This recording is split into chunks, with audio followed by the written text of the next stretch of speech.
La CARCDSF est un organisme de sécurité sociale de droit privé gérant un service public. Son fonctionnement est réglementé par le Code de la sécurité sociale. Ses activités sont placées sous la tutelle du ministère des Solidarités et de la Santé.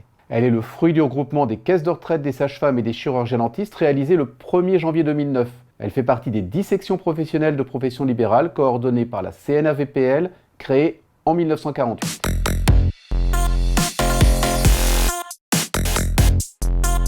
La CARCDSF fonctionne avec une équipe administrative salariée d'environ 60 personnes et un collège de 20 administrateurs bénévoles. Parmi ces administrateurs, 8 sont élus pour 3 ans au bureau. Celui-ci se compose d'un président, de 3 vice-présidents, d'un secrétaire et de son adjoint, d'un trésorier et de son adjoint. Ces 2 équipes travaillent conjointement pour assurer le bon fonctionnement de la CARCDSF. L'équipe administrative a un rôle avant tout technique pour répondre aux besoins des cotisants et des allocataires. Les administrateurs ont un rôle plus politique.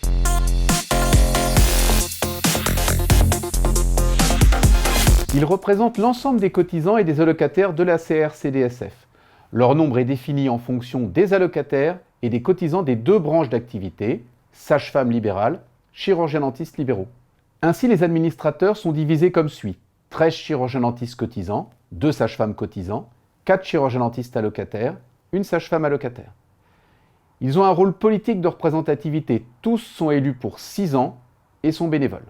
Ils et elles participent aux différentes commissions et bien sûr au conseil d'administration. Ils approuvent les budgets de gestion, définissent les orientations générales de la politique financière dans le respect des obligations légales et orientent et adaptent la politique de gestion en fonction des évolutions et demandes de la tutelle.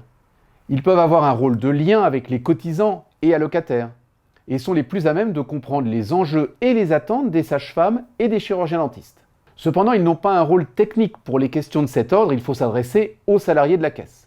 Pour les prises de décision, nous nous appuyons sur l'expertise des salariés de la CARCDSF et sur des intervenants extérieurs, en matière d'actuariat, de droit des marchés, de gestion immobilière, financière, entre autres. Être administrateur de la CARCDSF, c'est comprendre les spécificités de nos professions, appréhender la démographie et défendre l'autonomie de nos régimes.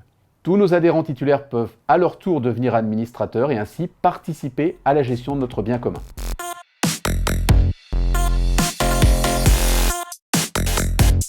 Être administrateur, c'est accepter de sortir de sa zone de confort, d'être confronté aux réalités économiques et politiques, tout en gardant présent à l'esprit l'engagement envers nos consoeurs et confrères.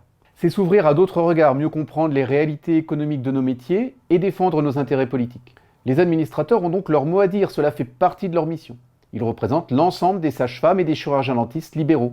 Ils portent notamment leur message auprès du ministère des Solidarités et de la Santé afin de faire évoluer nos professions. Leur rôle politique est très important. Ils sont méconnus et pourtant ils apportent beaucoup à nos consoeurs et confrères. Ils permettent d'être mieux représentés, notamment afin d'être mieux traités par l'administration et les pouvoirs publics. Ce sont également des interlocuteurs de proximité car ceux-ci sont présents aux 4 coins de la France. Une véritable opportunité afin d'échanger sur des problématiques locales ou plus générales.